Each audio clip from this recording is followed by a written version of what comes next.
Bom, olá, boa tarde, bem-vindo a todos. Estou muito feliz de estar aqui hoje na PUC, já o início de uma parceria do SEBRE, o Centro Brasileiro de Relações Internacionais, com a PUC Rio, que a gente iniciou aqui com o Padre Anderson, com toda a diretoria da PUC e do SEBRE, e a gente agora faz parte do ecossistema da PUC, então esse é o primeiro de muitos diálogos que a gente pretende fazer.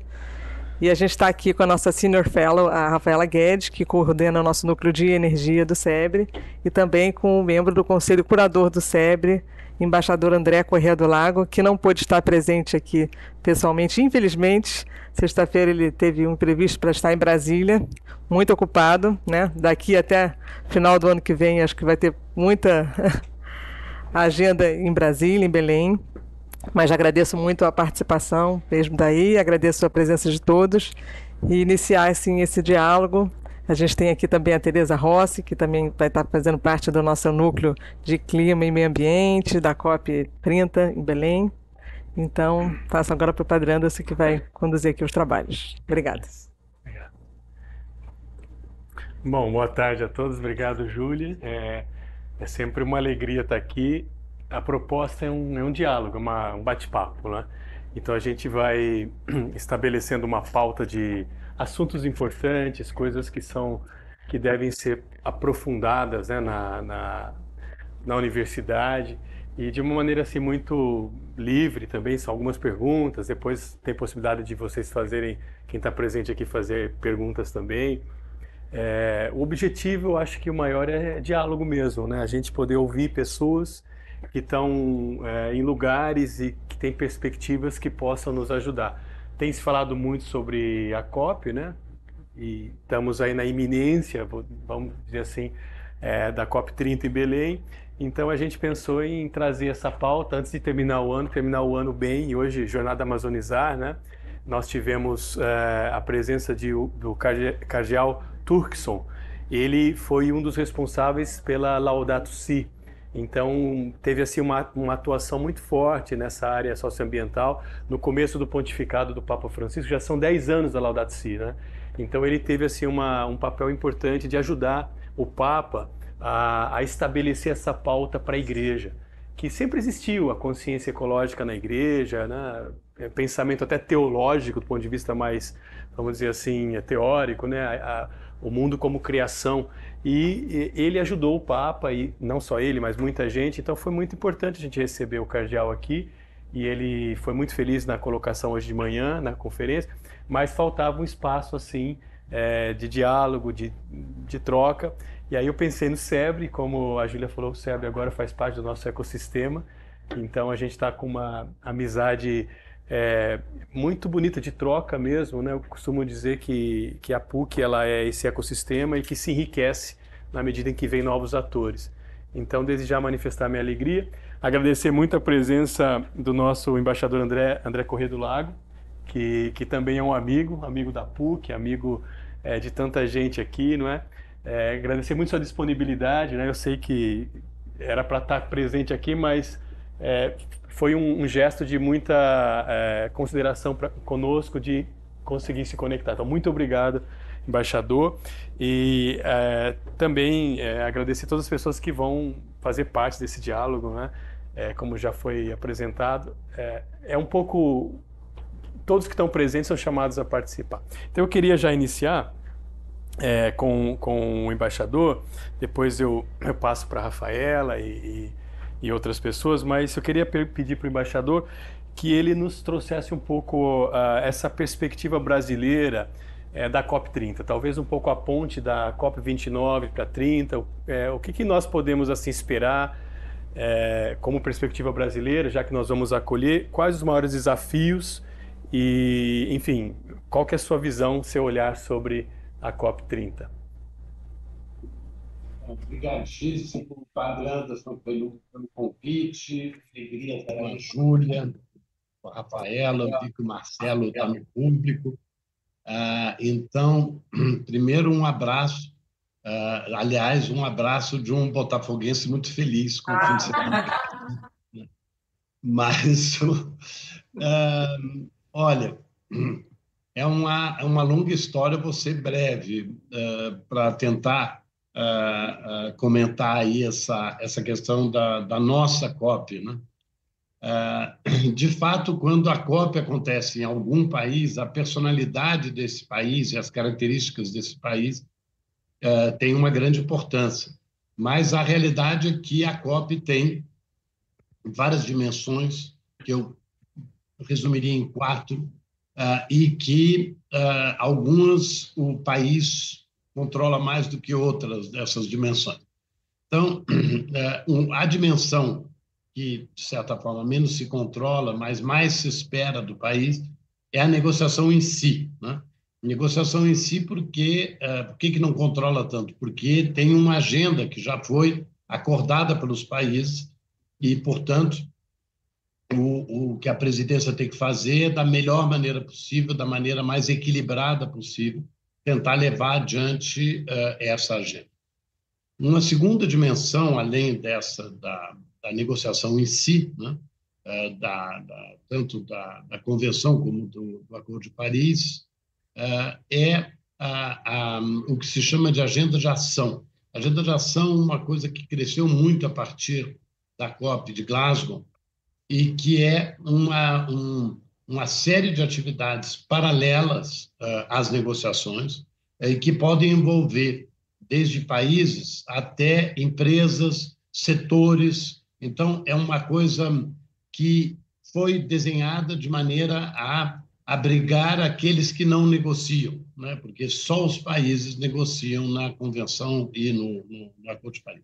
Então, a agenda de ação são montes de reuniões, mas, em geral, umas 15 temas de escolha da presidência, para as quais, às vezes, há declaração, mas é uma declaração que não é negociada como na Convenção, não vira lei internacional, e é apenas uma coisa voluntária, né? Então, a agenda de ação é totalmente voluntária.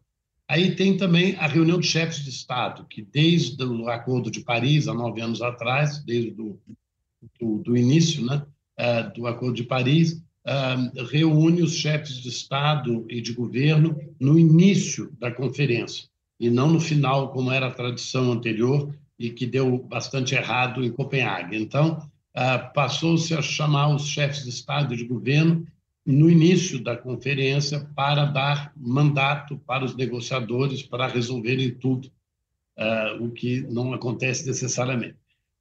E a quarta dimensão, que eu acho que aí é uma que se espera imensamente de Belém, é realmente o que a sociedade civil pode contribuir de maneira informal a todas as conferências, porque a sociedade civil pode participar da agenda de ação. O Brasil, como vocês sabem, coloca também a sociedade civil dentro da delegação brasileira, ou seja, a sociedade civil participa das reuniões também, como os demais membros da delegação, delegação de governo. E sociedade civil, estou falando desde o empresariado até ONGs brasileiras, cientistas, acadêmicos, e representantes de setores, né? CNA, CNI, etc. Então, há, digamos, essas 4 dimensões. E nessas 4 dimensões, o mundo está esperando enormemente. Primeiro, porque as últimas 3 COPs não foram em países com, digamos, uma sociedade civil particularmente ativa e presente, como vai ser a brasileira. Segundo, porque, em geral, ajuda a negociação das COPs o fato de um país ter ser visto de forma mais ou menos equilibrada. E, como vocês sabem, o Brasil é um dos pouquíssimos países do mundo que tem relações com todos os países do mundo, né? Então, portanto, nós podemos ser muito mais equilibrados e aceitar muito melhor as contribuições dos outros. E, no fundo, foi um pouco o que aconteceu na COP29. Quer dizer, eu acho que todo mundo leu aí relatos não muito positivos. A COP29 poderia ter sido realmente muito pior, no sentido de que poderia não ter aprovado algumas das coisas importantes que aprovou, principalmente o artigo 6, né? Como vocês sabem, acabou toda a parte técnica do artigo 6, que é relacionado aos mercados de carbono, mas também aprovou uma formulação imperfeita de levantamento de recursos para que os países em desenvolvimento possam assegurar de contribuir para a redução de suas emissões. Foi imperfeito por vários motivos, e eu terei o maior prazer de explicar por quê, mas no momento eu fico por aqui. Obrigado, embaixador. Acho que esse contexto, contextualizar é importante, né? E a gente entender também um pouco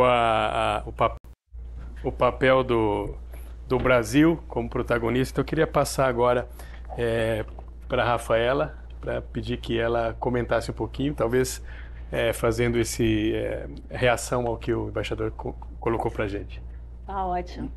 Bom, prazer estar trocando aqui com você, embaixador. A gente realmente acabou não se encontrando pessoalmente lá na COP, mas eu estava discutindo com a Tereza e também com Isabela Teixeira, outros do SEBRE, e eu gostei da sua posição de que, olha, podia ter sido muito pior. A gente viu como um copo meio cheio, porque sim, a gente viu uma série de discussões dizendo, foi uma COP fracassada, a gente não conseguiu, a gente estava falando da casa do trilhão, né, de 1,7, 1,3 ou 1,7? 1,3. Trilhão de financiamento e não saímos com esse 1,3. E também e muito a questão da participação da discussão dos fósseis e, enfim, toda essa parte. Mas eu vou colocar aqui, fazer umas provocações de volta para você, que eu sei que foi suado, e aí existia um grupo de brasileiros, mulheres na COP, e aí ficava todo mundo tentando ver aonde o Correio do Lado estava, né? Entrou na sala de negociação, saiu da sala de negociação, teve gente até o final lá trocando, mas assim, como copo meio cheio, explorar um pouco o artigo 6 já vinha sendo discutido há muito tempo, então uma possibilidade da gente ter um panorama, um framework internacional que agora em diante começa a ser discutido, né, de podermos transacionar entre países, se alguém está produzindo mais créditos do que vai precisar para a sua própria descarbonização, a possibilidade de estar negociando. Óbvio que agora a gente começa na segunda fase de que forma isso vai se dar, mas eu acho que ter conseguido já avançar nisso foi um avanço. Não saímos de 100 para 300 bilhões, mas ainda assim já há um crescimento. E a provocação que a gente estava conversando internamente é que não me surpreende, honestamente, eu acho que foram avanços, porque daqui em diante, para a gente estar discutindo a transição energética, cada vez mais a gente vai estar falando assim, não é um problema só de dinheiro, cadê os projetos, onde a gente vai realmente ter a financiabilidade desses projetos, calcado em quê? Então, o envolvimento, o SEBRE tem tratado muito essa questão do envolvimento do setor privado e como é que a gente traz as diferentes partes para a mesa. E isso realmente assim, só vai parar de pé se a gente tiver também os bons projetos. Então, eu vou trazer 2 exemplos e 2 que a gente vem discutindo com você, né, Correio do Lado. Então, por exemplo, que a gente pouco fala, mas eu quero já trazer algumas fagulhas, que são os minerais necessários para a transição. Então, esse é um ponto importantíssimo que vai requerer uma série de investimentos. O Brasil tem um super potencial e a gente, na trajetória e aí eu vou somar 2 pontos e devolver para você, né? Na trajetória tanto do G20, a gente avançou muito na questão do G20, numa segunda perna, que depois eu provoco, que é dos biocombustíveis. E aí as possibilidades que o Brasil traz e de agregação de valor na indústria e na cadeia montante e ajusante em relação aos combustíveis sustentáveis.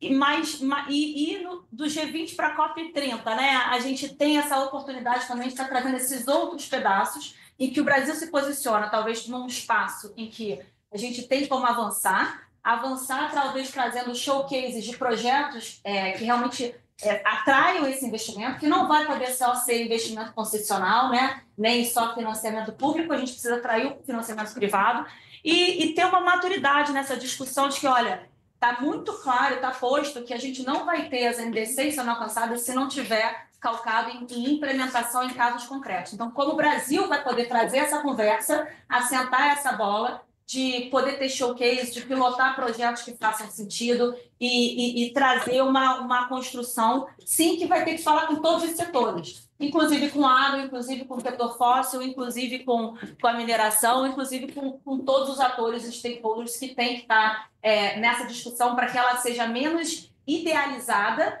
e mais pragmática, né, e baseado numa concretização de investimentos e espaços por vir. Então, aí, com isso, na verdade, eu devolvo a provocação para você, assim, a gente está... semana passada a gente também estava lá no IBRAM e eu vi você falando na abertura, também não consegui te cumprimentar pessoalmente, mas você estava lá, e toda a torcida que estava lá para que você seja a nossa voz na COP30, então aqui eu também continuo que nem o Raul fazendo os votos, mas trazer para você aí de volta essas possibilidades, nada fáceis, mas um bom embaixador certamente vai estar numa posição privilegiada para conseguir fazer isso. Eu estou otimista. Obrigadíssimo, obrigadíssimo. Mas deixa eu comentar. Eu acho que você tem toda a razão e é interessante você ter mencionado essa questão dos minerais estratégicos. Estratégicos seria um dos temas, por exemplo, para a agenda de ação, né?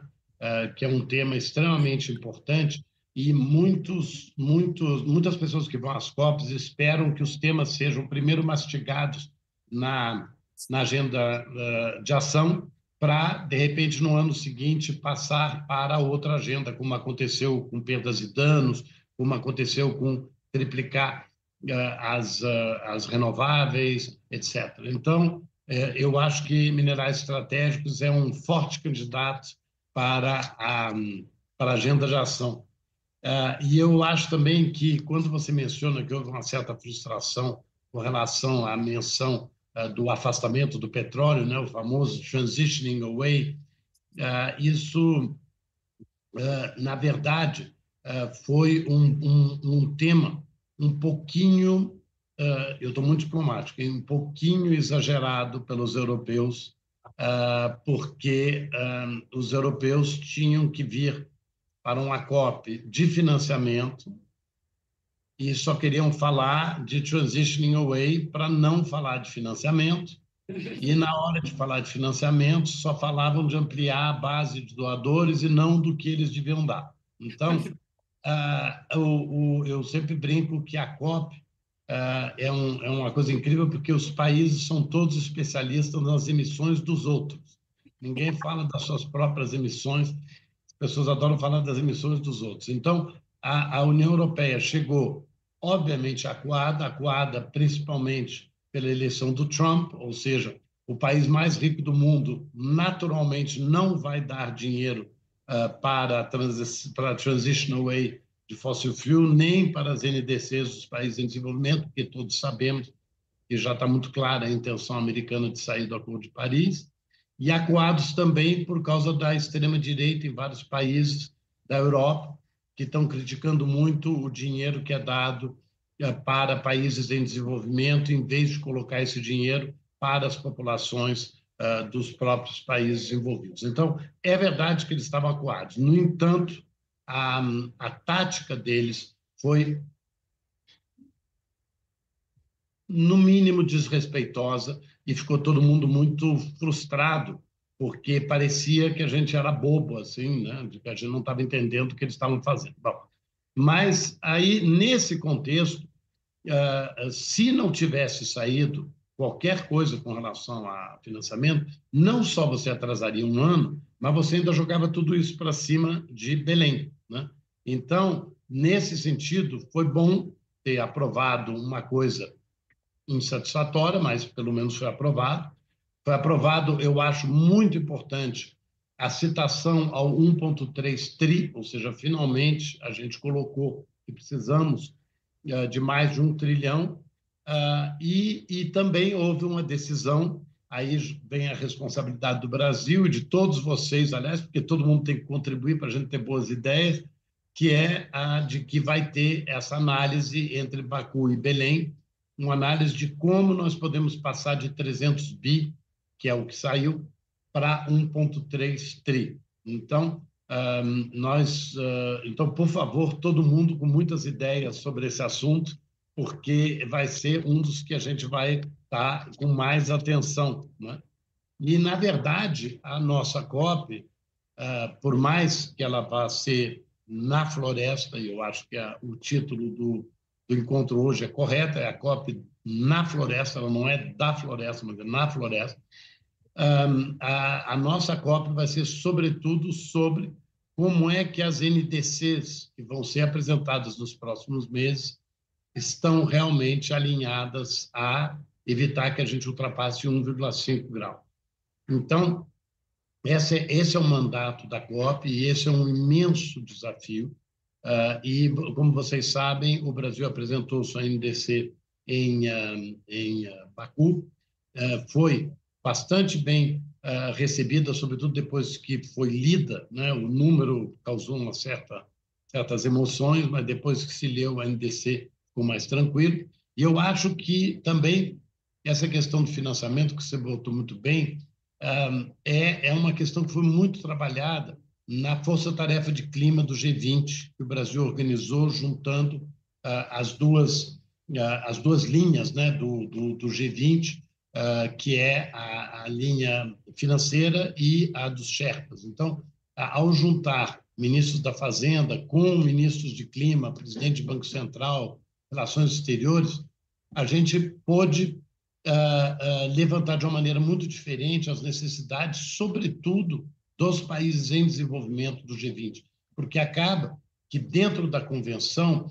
os países em desenvolvimento são colocados na mesma categoria, mas as necessidades de um país pobre na África são completamente diferentes das da Indonésia, da Índia, do Brasil, que são países onde pode haver investimentos, são países que vão aumentar as emissões de maneira considerável, sobretudo Índia, Indonésia, etc.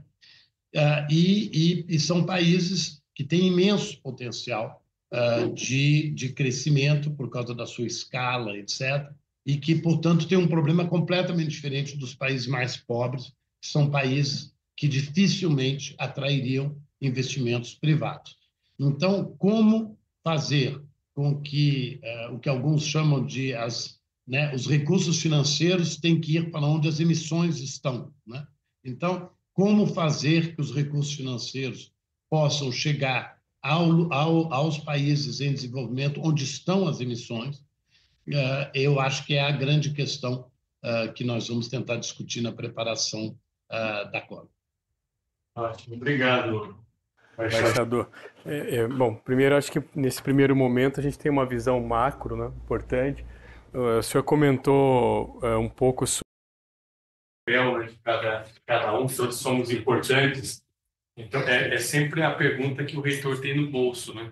E a universidade, né? Como as universidades podem, de alguma maneira, ajudar? Eu sei que se trata de um grande processo, vocês, né, o SEBRE, vocês estão, assim, são especialistas, mas, às vezes, para a universidade, embora nós sejamos o lugar do saber, da interdisciplinariedade, às vezes não fica tão claro como é que nós podemos ser agentes, né, promotores, apoiar, inclusive, né? Às vezes nós não temos que inventar coisas, mas apoiar ideias boas, apoiar iniciativas. Qual que é o papel das universidades, e, sobretudo, diretamente no país, no Brasil, né, da nossa COP, mas também numa visão assim, mais ampla nessa grande questão entre o sul global e o norte. Hoje o Cardeal comentou um pouco sobre isso, que o norte é o que mais emite e o sul é o que mais sofre. Então, essa questão da justiça. Eu sou jesuíta e os jesuítas têm falado muito sobre a justiça climática, não só colocar muito na questão da justiça, né? Como é que nós podemos trazer justiça e o papel da universidade para ajudar a COP e essa grande questão climática. Isso, nós estamos no projeto Amazonizar, inclusive essa jornada é Amazonizar. Primeiro a gente quer conhecer e exatamente por isso estamos aqui, para depois entender o nosso papel concreto. Mas eu queria jogar um pouco isso e depois abrir para questões. Pode ser?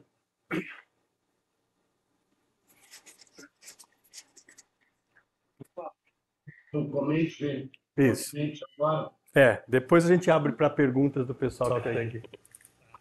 Então, bom, eu acho que usei a palavra academia quando eu disse que a agenda de ação e reunia as parcelas importantes da sociedade civil e justamente, quer dizer, já há uma tradição de extrema importância da academia, porque a ciência e a academia são as primeiras foram as primeiras a alertar sobre a mudança do clima, né? Então, eu acho que é importantíssimo, no caso de um país em desenvolvimento, que eu chamaria de avançado, como o Brasil, nós podemos também ajudar o Sul Global a entender o que é a mudança do clima do ponto de vista dos países em desenvolvimento.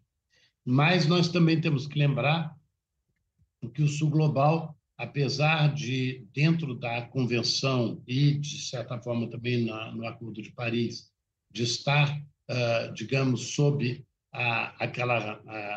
aquele princípio absolutamente básico, né, dessa negociação, que é as responsabilidades comuns, porém diferenciadas, nós sabemos que o nosso país tem muito mais a contribuir do que vários outros países em desenvolvimento, não só em experiências, né, que já acumulou no combate à mudança do clima, mas também pelo quanto pode ajudar as demais delegações. Por exemplo, uma das coisas mais agradáveis como delegado brasileiro na COP é que nós vamos com uma delegação muito grande de cientistas e de acadêmicos e especialistas e que ficam muito à disposição dos países em desenvolvimento que não têm tanta ciência, não têm tanta academia, mas que têm uma forte confiança no Brasil.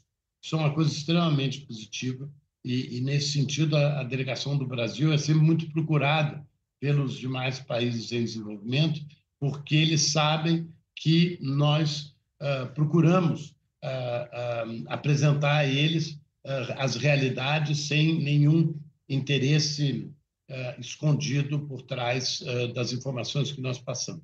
Então, eu acho que vai haver uma imensa expectativa de que a academia brasileira e a ciência brasileira ajudem ainda mais os países em desenvolvimento neste ano que nós estamos preparando a COP30. Com relação à questão da floresta, porque eu tenho que dizer uma palavra também com relação à floresta, que é muito importante para o Brasil, né? Porque, como todos sabem, quando o presidente Lula assumiu, mais de 50% das emissões brasileiras eram devido ao desmatamento. Então, a questão da floresta para as emissões brasileiras é importantíssima.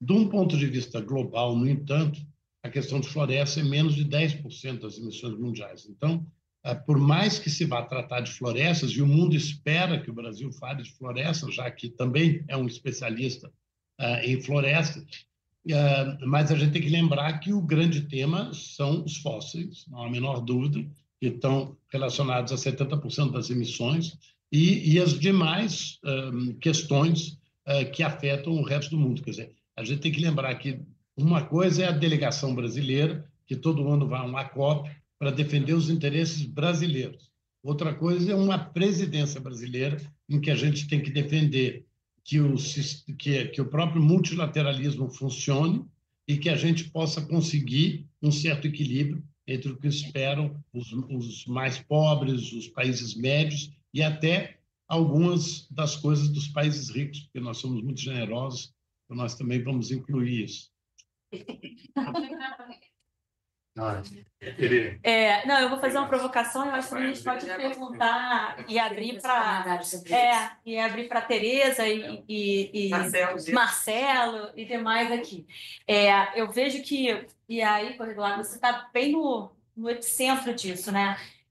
No momento em que a gente realmente está aí na beira dos Estados Unidos sair, a gente já vê uma Argentina, né, com comportamentos também extremamente radicais. Um momento onde também o multilateralismo ele começa a entrar em xeque, E aí a importância, por exemplo, até mesmo nas discussões do Think Tank 20, né, que agora a gente quer expandir, liderada aí pela Isabela Teixeira para T30, ela já vem comentando um pouco isso, e que não tem nada a ver com ser a COP30, mas a gente ter uma ampliação maior, assim, uma data que marca o início de uma discussão em que a academia, cada vez mais, os think tanks são chamados a falar. Mas, primeiro, essa polarização, né, que ela acaba não sendo, quando a gente coloca norte global, sul global, a gente já entra numa esfera de negociação, de entrincheiramento. Complementado, e aí eu acho que traz, um ponto importante, e eu acho que o Brasil, exatamente por ser, como você colocou, esse país que consegue negociar com todos, tem alguma relação, mas no momento em que não somos mais bobos e a gente consegue sentar numa mesa de negociação e entender que por trás do discurso de transição energética muitas vezes tem políticas industriais, para não dizer 100%, né? Se a gente olha números que saíram do Banco Mundial, no Observatório agora de Política Industrial, você vê a triangulação ali de aumento de barreiras e de barreiras tarifárias, de protecionismo, e a gente tem visto um acirramento desse tipo de comportamento. Então, realmente, assim, o Brasil, acho que vai estar no sweet spot de tentar se posicionar de uma forma menos belicosa nesse sentido e buscar essa integração entre norte e sul por benefícios comuns. Como é que a gente vai, então tanto sob essa perspectiva, sobre políticas industriais que, na verdade, a gente possa coexistir com novas discussões de políticas industriais, mas calcadas num outro cenário onde haja ganha-ganha. Eu vou trazer para um exemplo concreto, aí eu passo para a Tereza outros complementarem. Por exemplo, a gente fala, no caso brasileiro, da neoindustrialização, né, de poder avançar na cadeia de valor. Então, como a gente pode... aí eu vou trazer um tema que foi muito debatido no G20, que é, por exemplo, a questão do hidrogênio verde, né? Se vocês observarem, a sutileza está nas pequenas palavras. O hidrogênio de baixa emissão vis-à-vis hidrogênio verde. Quando a gente fala hidrogênio verde, a gente está especificando que só serviria o hidrogênio à base da eletrólise, da quebra da molécula da água. E aí tem um interesse ali muito liderado pela Alemanha, que são os eletrolisadores que vêm da Alemanha para o Brasil. E aí, de cara, durante o G20, aí, o Regular acompanhou bastante essa discussão de, olha, o governo se posicionando como hidrogênio de baixa emissão. O hidrogênio não tem cor. O que é importante é que a gente apresente formas de energia diferentes. Mas neste cenário, ainda assim, como é que a gente pode... Olha, Europa, você tem uma participação, está preocupado com seus empregos, mas dá para, no Brasil, a gente avançar um pouco na nossa cadeia de valor? E aí, por exemplo, discutirmos avanços... Vale do Rio Doce, vou trazer exemplos concretos, tá? A Vale produzindo briquete, que é uma nova tecnologia para que o minério de ferro ele passe por beneficiamentos usando hidrogênio aqui no Brasil. E aí, beleza, depois esse briquete ele pode continuar seguindo para a Europa e passando por mais um beneficiamento, uma valorização da sua cadeia alinhada ao CBAM. Então, é o tipo a forma como a gente vai endereçar essas conversas, né? Que sejam mais voltadas para como os países podem avançar, não numa mentalidade, talvez, que na nossa colonização existiu de eu trago o espelhinho e você me dá o ouro, mas como a gente pode avançar em discussões em que haja essas discussões de ganha-ganha. Eu avanço um pouquinho aqui, você avança um pouco ali, e todos nós conseguimos prosperar e conversar sobre bases mais iguais. Então, acho que o Brasil vai ter também, né, esse papel de puxar essas discussões, sejam discussões calcadas em rastreabilidade, transparência e ganha-ganha, porque não pode ser um ganha e um perde. Né? E, Tereza, eu passo para você e outros que queiram... Facilitar o microfone. Será que você me ouve, embaixador, se eu falar assim? Não, mas a gente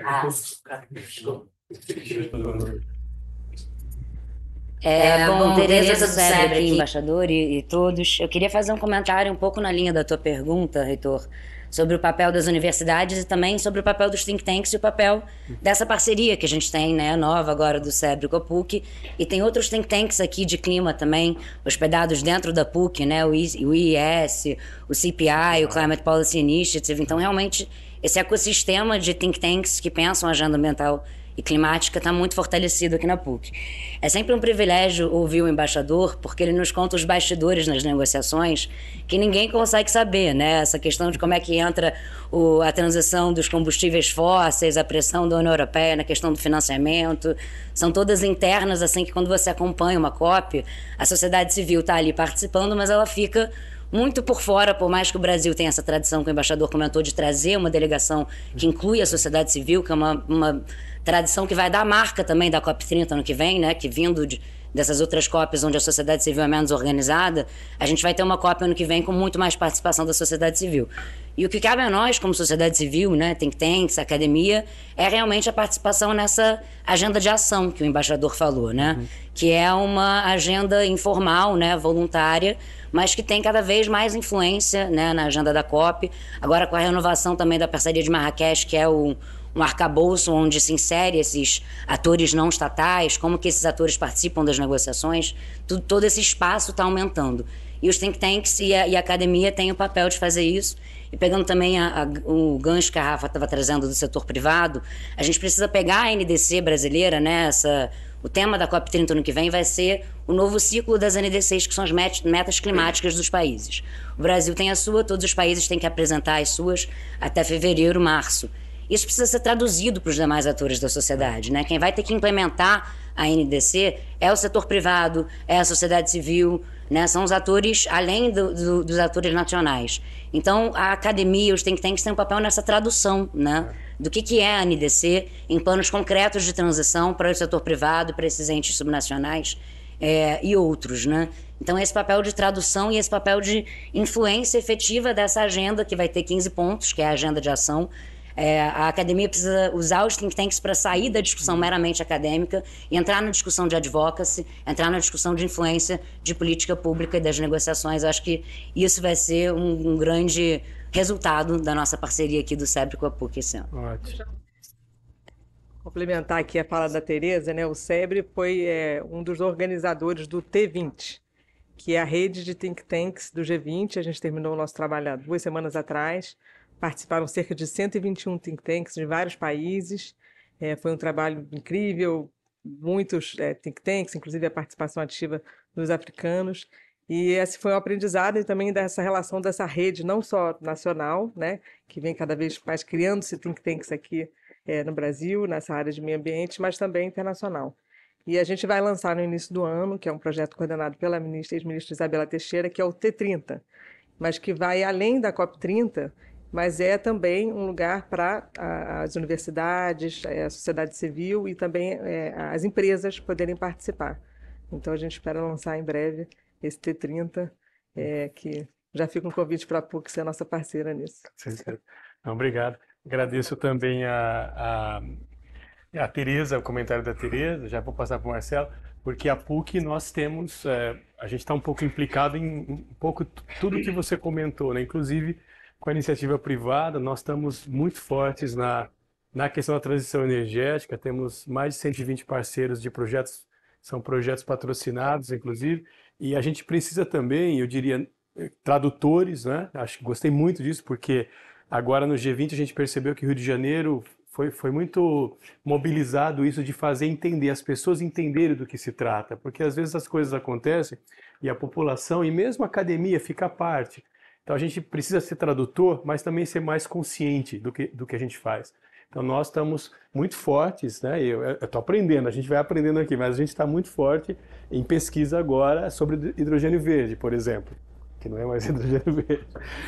E por aí vai. Então a gente precisa se tornar mais consciente, porque a academia, a ciência, às vezes ela se fecha, que é natural, a gente se especializa, quer fazer o melhor, mas há um perigo da gente se fechar dentro de uma ilusão de que estamos fazendo super bem e não ouvir outros atores, né?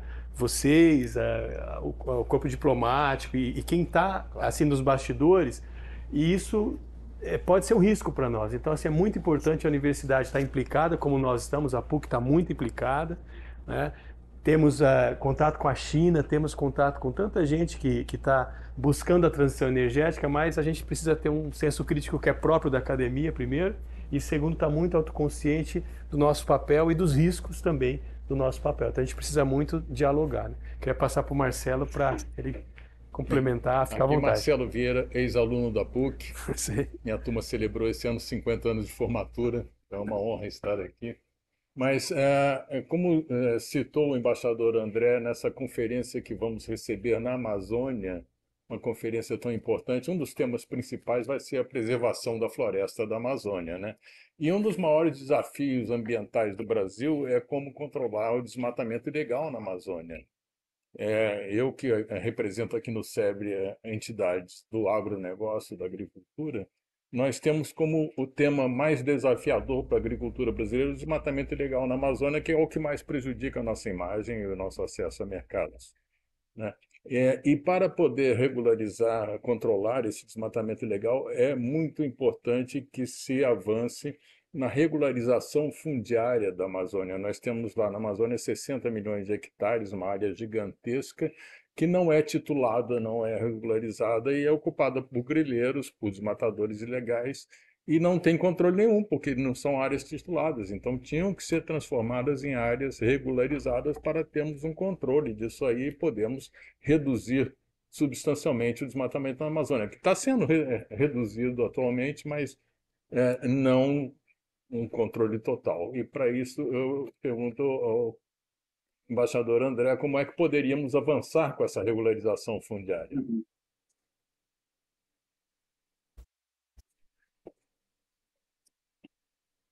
Obrigadíssimo pelas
florestas tropicais possam usar da melhor maneira possível os recursos disponíveis e possam também clamar pelos recursos que não estão disponíveis, porque a maior parte dos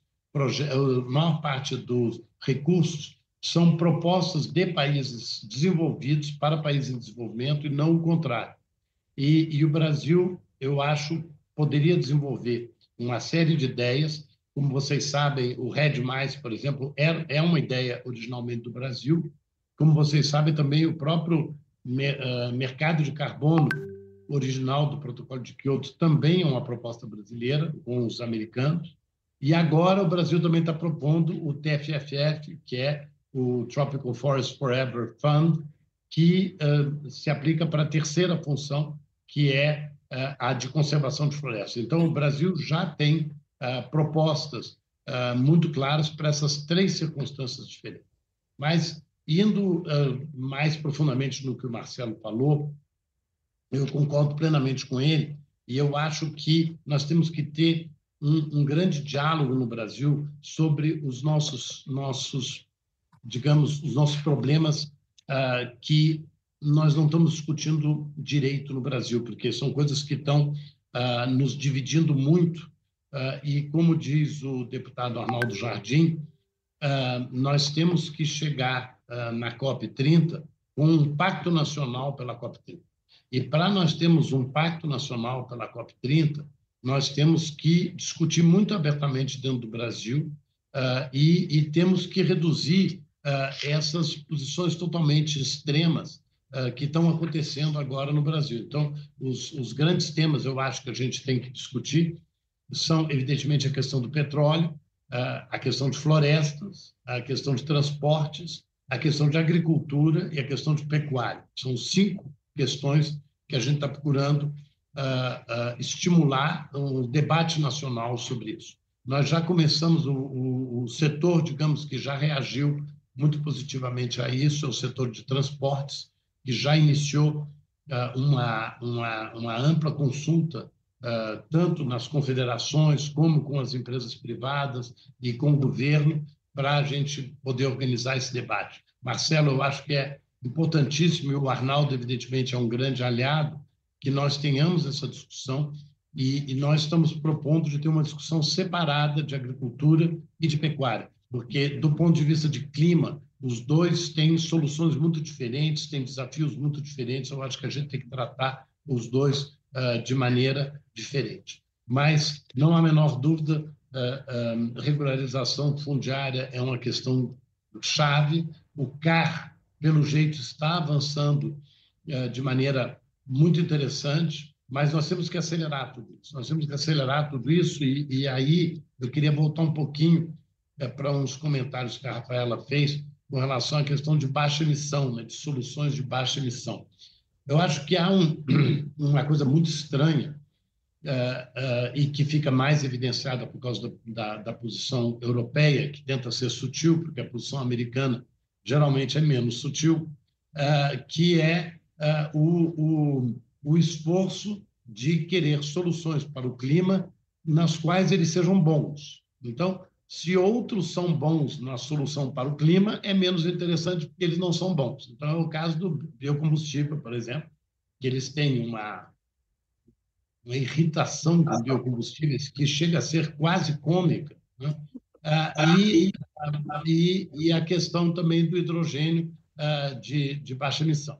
A questão é a seguinte: eles proclamam também que nós estamos vivendo uma urgência climática. Então, se você acredita que você tem uma urgência climática, você só tem 6 ou 7 anos para assegurar que a gente não ultrapasse 1,5 graus. Como é que você pode se opor a soluções que são de baixa emissão? Ou seja, como biocombustível. Quer dizer, tudo bem, você pode até achar que hidrogênio de baixa emissão vai ser o máximo daqui a 15 anos. Daqui a 15 anos é tarde demais. Você tem que trabalhar com o que existe hoje. O que existe hoje, uma das grandes coisas é biocombustível. Então, se opor a biocombustível é se opor ao combate à mudança do clima, né? Então, nós temos que ajustar essas discussões, e eu acredito que nós todos acreditamos na esmagadora maioria na urgência climática. Esse ano trágico no Brasil, em que nós vimos acontecer coisas que a ciência previa que poderiam acontecer em 2040, estão acontecendo em 2024. Então, as soluções, várias soluções já existem. E aí eu queria, no meio dessa tristeza toda, trazer uma mensagem positiva, porque de vez em quando a gente acha que tudo isso daí é uma coisa contra o Brasil, porque é tudo contra o Brasil. Na realidade, eu acho que essa agenda, eu acredito, oferece mais oportunidades para o Brasil do que qualquer outro país. Então, eu acho que é uma agenda que nós temos que tomar como uma agenda extremamente positiva para um novo modelo de desenvolvimento brasileiro. O velho modelo de desenvolvimento brasileiro nos trouxe várias coisas positivas, mas também está longe de ser perfeito. E o mundo está mudando e a mudança do clima está aí, inclusive para a agricultura, né, Marcelo? Que é uma loucura. Se nós tivermos uma mudança de regime de chuvas no Brasil, nós vamos ter consequências dramáticas para a agricultura brasileira. Então, o Brasil é um dos países que mais pode se beneficiar com essa agenda. E aí entra um papel essencial da academia, entra um papel essencial dos think tanks, que é virar essa discussão para algo que mostre o quanto o Brasil pode ser um ator extremamente positivo. E eu espero que a gente possa chegar em Belém, em todos esses setores que eu mencionei, mostrando que algumas coisas que são vistas como um grande problema para o clima, na verdade, esse mesmo setor pode trazer algumas das melhores soluções para o clima. Ou seja, floresta. A gente está trabalhando com o Juliano. Se você conseguir criar um mercado de carbono para restauração florestal, o Brasil é de longe o país que melhor pode oferecer, não só porque tem muita terra degradada que eles podem fazer isso, não só porque a gente tem empresas que já estão fazendo, não só porque a gente tem ciência, mas também porque a escala do Brasil é uma coisa absolutamente extraordinária nessa área.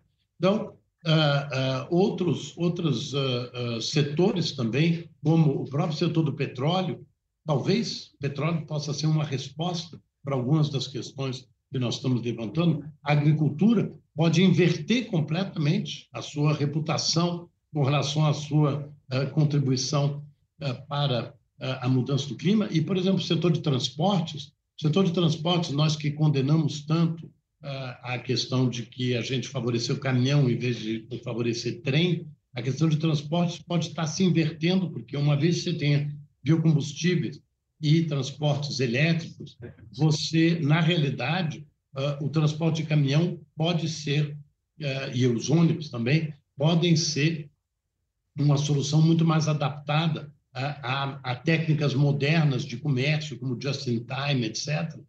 E, portanto, de repente, uma coisa que parecia um erro, né, dos anos 50 pode se transformar, na verdade, em algo que coloca o Brasil na vanguarda. Então, eu acho que esse esforço o governo não consegue fazer nos próximos meses. A gente vai precisar dos think tanks, a gente precisa da academia, e a gente quer provocar muito isso, e, obviamente, com a participação de toda a sociedade brasileira e da sociedade civil, que já tem muitos números, já tem muitos estudos sobre isso, e que pode contribuir enormemente para a gente conseguir ter esse pacto e não chegar na COP30, os brasileiros todos discutindo um com o outro, porque ainda não discutiram antes e ainda não conseguiram estabelecer um equilíbrio razoável entre os posicionamentos extremos que não nos levam a lugar nenhum. Excelente. Obrigado, embaixador. Até agradeço essa citação da CPI, do pessoal da economia, porque nós temos aproveito para fazer propaganda do site Amazônia 2030, com uma série de artigos em português e inglês, que são já os estudos feitos pelo Departamento de Economia e vão muito na linha do que o senhor acabou de comentar, né? De algumas coisas que parecem, tem uma conotação às vezes um pouco negativa, pode se tornar uma chance para o país, né? Então, é um lugar assim onde a gente encontra bastante estudo e muitos dados, né? E o pessoal da economia aqui da PUC está desenvolvendo também outras perspectivas, então a gente está bastante empenhado e creio que a gente possa contribuir a partir daí, né? Já para um pouco, o tempo passa rápido, mas para a gente ir se encaminhando no final, queria passar mais uma pergunta e depois convidar para o pessoal aqui da mesa as considerações finais. Mais uma pergunta para o embaixador. Obrigado. Boa tarde, embaixador. Meu nome é Valmir Coutinho, eu sou do Departamento de Medicina aqui da PUC-Rio e a gente tem lutado nos últimos 30 anos contra uma pandemia cruel, que é a pandemia de excesso de peso e obesidade, que anda de mãos dadas com o aquecimento global. São duas crises que se retroalimentam. E a gente tem tido muita dificuldade em envolver o setor privado na discussão do problema, mas eles são parte importantíssima nesse cenário.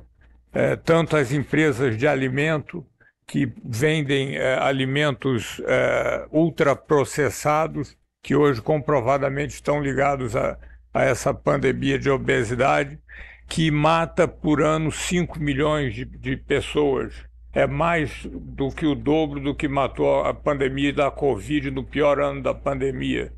E por essa relação íntima que tem o aquecimento global com a questão da obesidade, como é que o senhor vê o levantamento de recursos do setor privado, recursos financeiros do setor privado?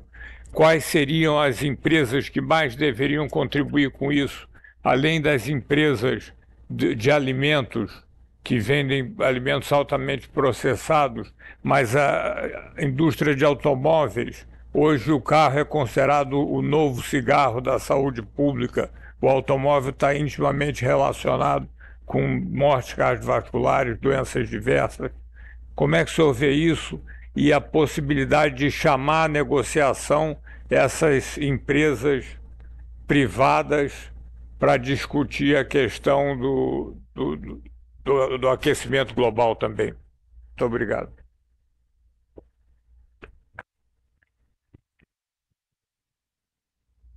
Muito obrigado. Esse tema é extremamente importante, inclusive também saiu até também na declaração do G20, e que nas discussões de Nações Unidas estão sobre esse título, que eu acho que é bastante claro, que é a mudança dos padrões sustentáveis de produção e consumo, né? Eu acho que houve uma disseminação de um ideal de consumo dos países ocidentais que foi extraordinariamente danoso. Nós vimos isso no Brasil, inclusive, nas consequências sobre a classe C. Eu estou vendo de 5 anos na Índia, onde também a mudança de padrão de consumo aumentou a obesidade na Índia de maneira absolutamente brutal. Então, esse é um problema extremamente importante, mas que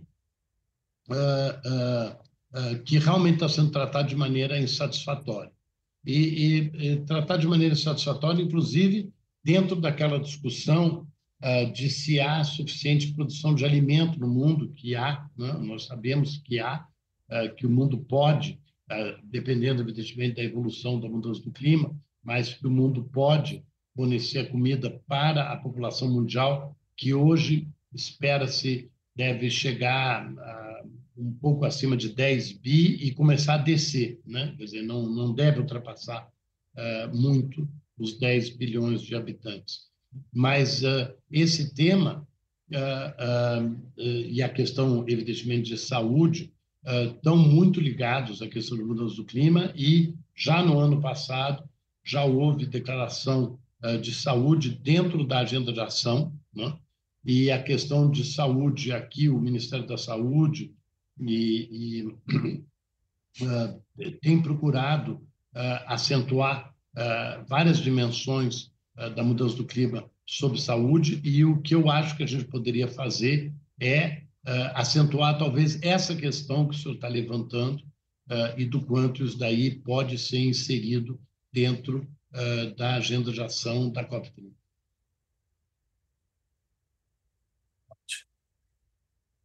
Isso. Vê se tem mais alguma pergunta do público. Sim.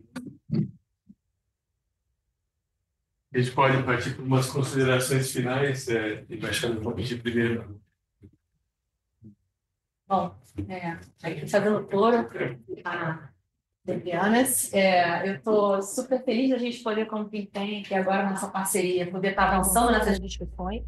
O ano de 2025 realmente vai requerer muitas ações. Eu acho que, às vezes a gente trabalha lá menos em cooperação e em competição, que esse ano de 2025 a gente possa trabalhar cada vez mais em cooperação, né? Porque não vai ser uma única academia, não vai ser um único think tank, isso aqui vai ser um trabalho para muitos, e subsidiando aí, trazendo para os ministérios. A gente tem procurado fazer isso no SEBRE, interagindo via vários, via MRE, via MMA, via Ministério da Fazenda, MIDIC, enfim, porque certamente é o que o ano de 2025 vai exigir de nós. E conte aqui, eu acho que então com a academia, certamente com o SEBRE, para que a gente possa estar trabalhando e ajudando aí nas melhores formulações aí, para que a COP30 ela realmente traga esses progressos, né? Então, seriam essas minhas considerações. Obrigado. Beleza? Então, acho que é isso. Estou muito feliz do SEBRE fazer parte do ecossistema da PUC, esse trabalho de cooperação que inicia agora, mas a gente vai ter muita coisa no ano que vem. E como a Rafa falou, né, não só envolvendo a PUC e o SEBRE, mas outras instituições. A gente está aberto para trabalhar todos em conjunto para o Brasil. Obrigado. Obrigada, Fabiana. Tá certo. Bom, da minha parte também quero agradecer. Vou passar já para o embaixador, né? Tem uma coisa importante, eu tinha lido alguma coisinha que a população na Amazônia, para falar do amazonizar, né, 80% já se concentra em cidades caóticas, cidades que têm uma série de problemas, questões de água mesmo, né? Tem problema de água na Amazônia. Então, assim, o que eu quero dizer é que o desafio é muito grande, chega a ser paradoxal, né? Num lugar onde cheio de água, a população não tem água. Uma potência de comida, a população tem problemas de alimentação. Então, assim, o elemento humano é muito importante a gente também pensar, e talvez assim como universidade, o nosso compromisso é sempre esse, né, socioambiental. O Papa Francisco fala em ecologia integral, né, uma visão holística, enfim, todos os seres envolvidos, né, mas o ser humano, cabe ao ser humano, cabe a nós as decisões fundamentais, né. Eu diria até as perguntas mais profundas, né? Em tempos de chat GPT e de inteligência artificial, as melhores respostas provavelmente em questão de dados vão ser da inteligência artificial. A gente não vai poder competir. Mas as perguntas mais profundas e perguntas de sentido, essas sim vão depender de nós, né? E eu acho que é uma responsabilidade muito grande da academia. Fazer ciência não é só trabalhar com dados, claro, fundamentalmente, mas também promover sentido. Por que que nós trabalhamos com o que nós trabalhamos? Por que que nós produzimos esse tipo de saber e não outro? Por que que nós não nos abrimos a outros saberes, né? Eu acho que o compromisso com o ser humano é fundamental, porque está nas mãos, né, da gente ajudar e se comprometer com essa grande questão climática. Então, eu queria agradecer muito e deixar assim, as últimas palavras ao embaixador, já transmitindo esse agradecimento de toda a universidade e em nome de muita gente muito feliz pela sua participação. O senhor sabe que é bem-vindo aqui, né? Então agora já estou sabendo que tem um filho que estudou aqui, mas fica sempre muito à vontade entre nós. Conte com a PUC, né? Aí nos trabalhos e talvez nós queremos nos colocar a serviço, né? A serviço da sociedade, e especialmente da sociedade brasileira agora, nesse tema e na COP30. Espero que a gente possa se encontrar lá também e se encontrar antes, evidentemente. Mas queria deixar as suas considerações finais e agradecendo sua presença. Por favor. Obrigado, Padre Anderson. Eu tenho que mencionar também que eu tenho um irmão que é professor do mestrado de economia. Ele vai me dar uma bronca. Mas eu queria acentuar um pouco esse paradoxo que o senhor acaba de mencionar com relação à Amazônia, e o exemplo que o senhor deu de cidades é uma dessas questões. Eu acho que a gente tem que mudar a percepção durante a COP30. Eu estou convencido, e porque eu ouço vários especialistas, não é uma opinião absolutamente irracional, mas com base no que me contam os especialistas, as principais soluções para a Amazônia estão nas cidades da Amazônia. Então, isso também é contraintuitivo.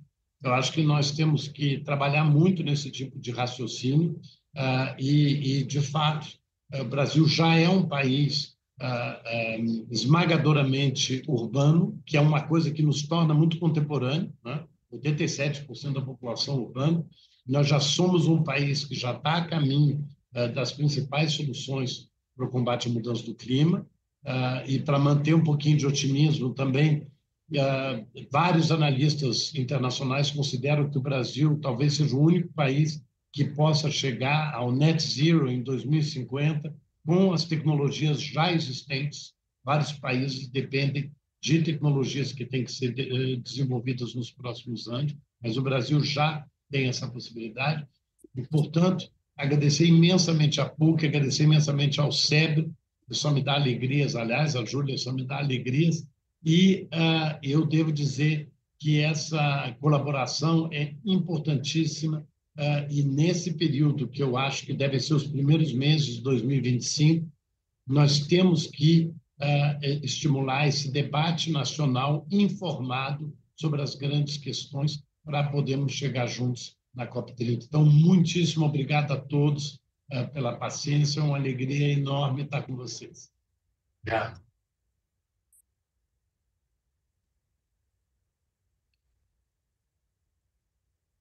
Então, a todos, encerramos e agradecemos de novo o Febre e todos os demais. Isso, o debate vai estar gravado, a gente vai colocar à disposição nas mídias da universidade e vai preparar também, vamos compartilhar com o Febre, né? Fazer collab e compartilhar tudo isso aí. Obrigado a todos, boa tarde. Tá bom, obrigado. Eu queria uma coisa, começando. O CEP tem 40 mil reais.